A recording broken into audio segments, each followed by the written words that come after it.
هل لي مسيرة نحو طيبة مسرعا لأزور قبر الهاشمي محمد. akọrin kan ló kọ lórin ó ní ẹ dákun ẹ fọ̀nà hàn mí ọ̀nà tí ń gbà dé ilé ànábì wa Muhammad sallallahu alayhi wa sallam. ọ̀nà náà ti wá fojú hàn báyìí o.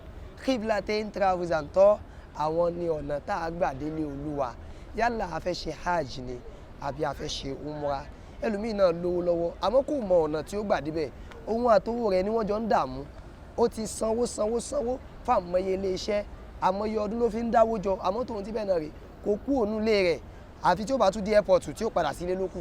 àmọ́ tó o bá fẹ́ dààmú mọ́ kàn sí wa nílé iṣẹ́ wa Qiblatain Travels and Tours wọ́n gbé wa débẹ̀ wọ́n gbé wa délé ànábì wọ́n gbé wa dé tàwáfù wọ́n gbé wa dé kaaba wọ́n gbé wa dé Safa àti Marwa. gbogbo ohun tá a fẹ́ ṣe pátá níṣẹ́ òun ni wọ́n mú nírọ̀rùn fún wa kí Ọlọ́run Ọba Ta'ala kó ṣe nírọ̀rùn fún wa. gbogbo ẹni tó fẹ́ lọ wafaqana Allahu wa iyyakum sallu ala nabiyil Mustafa.